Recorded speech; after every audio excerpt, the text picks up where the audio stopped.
Assalamualaikum warahmatullahi wabarakatuh. Selamat datang di channel Kisah Nyata 92. Semoga sahabat semuanya selalu diberikan kesehatan oleh Allah Subhanahu wa Ta'ala. Kali ini di video pertama kami, Kisah Nyata 92 akan menayangkan sebuah kisah yang sangat inspiratif. Seperti yang kami kutip dari republika.co.id.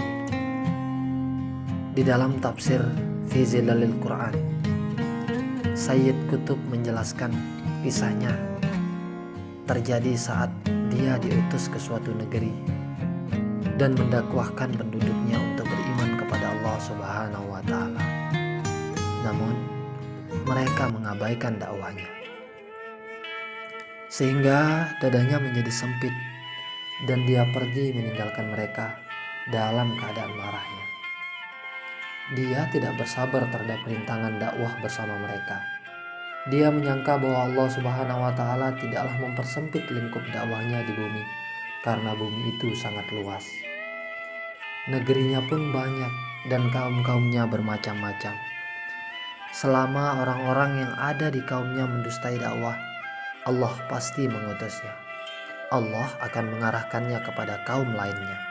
Itulah makna dari wazunnuni izzahaba mughadiban fazanni allan taqdira alaihi fanada fi zulumatin alla ilaha illa anta subhanaka inni kuntu minaz zalimin, yang artinya, dan ingatlah kisah Zunnun atau Nabi Yunus ketika ia pergi dalam keadaan marah.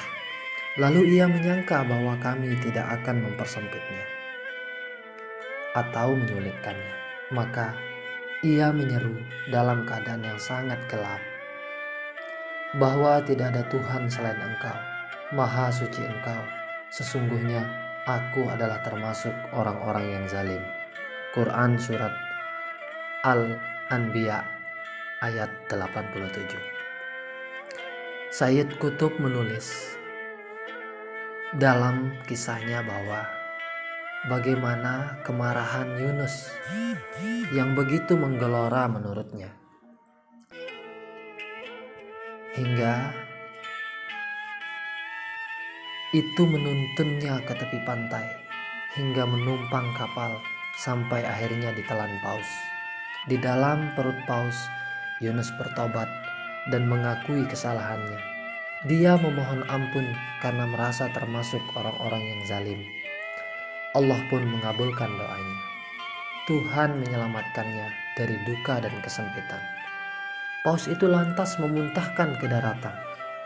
Jika saja dia tidak termasuk mengingat Allah, niscaya ia akan tetap tinggal di perut itu sampai hari berbangkit atau hari kiamat. Yunus lantas dilemparkan ke daerah yang tandus dalam keadaan sakit. Ditumbuhkan untuk sang nabi sebatang pohon dari jenis labu. Kemudian Allah mengutusnya kepada 100.000 orang atau lebih. Mereka pun beriman. Karena itu kami anugerahkan kenikmatan hidup kepada mereka hingga waktu tertentu. Quran Surat Asy-Syafa'at ayat 148. Kemudian dilanjutkan dalam cerita itu bahwa Sayyid Qutb menjelaskan Allah menimpakan kesempitan kepada Nabi Yunus lewat tekanan bertubi-tubi dari kaumnya. Padahal jika saja dia menerima dan bersabar terhadap sikap kaumnya, tekanan itu akan lebih mudah dan ringan. Akhirnya Yunus mengakui kezaliman yang dilakukan kepada dirinya sendiri. Pun dakwahnya dan kewajibannya saat ditelan paus. Allah pun menjaganya dan menyelamatkannya dari duka dan bencana. Allah mengembalikan Yunus kepada kaumnya yang berjumlah 100.000 orang itu. Mereka beriman, beristighfar, dan meminta ampunan dari Allah. Allah pun mendengar permintaan mereka dan tak menurunkan azab bagi mereka yang sudah bertaubat.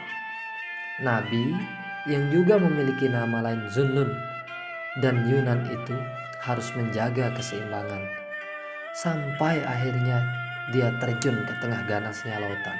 Ikan paus sudah menunggu sang nabi. Ikan itu menerkam Yunus yang sedang berusaha berenang. Paus itu lantas membawanya ke dasar lautan. Maka di dalam perut paus Yunus mendapati 3 kegelapan. Yang pertama, gelap di dalam perut ikan, gelap di dasar lautan, dan kegelapan malam. Meski gelap, dia merasakan panca inderanya masih bisa bergerak di dalam perut ikan. Nabi Allah itu pun berdoa, fanada fi zulumatin alla ilaha illa anta subhanaka inni kuntu minaz zalimin. Dia mengatakan, tiada Tuhan selain Engkau ya Allah, wahai Sang Maha Suci, sesungguhnya aku termasuk orang-orang yang menganiaya diri sendiri. Quran Surat Al-Anbiya ayat 87. Demikianlah kisah Nabi Yunus ketika ia di dalam perut ikan. Apa pelajaran yang bisa kita ambil dari kisah ini? Bahwa ketika Nabi Yunus diperintahkan oleh Allah Subhanahu wa taala, lalu ia sedikit memarah dalam melakukan apa yang diperintahkan oleh Allah.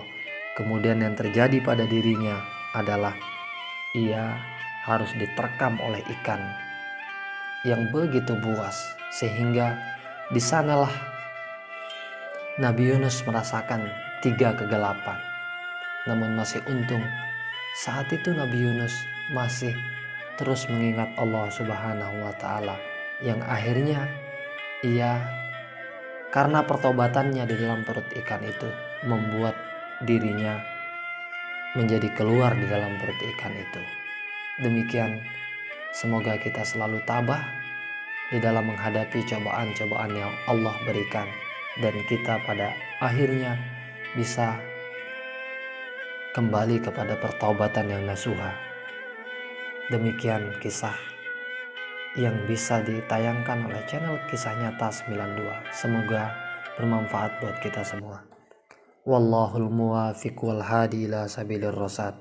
Assalamualaikum warahmatullahi wabarakatuh.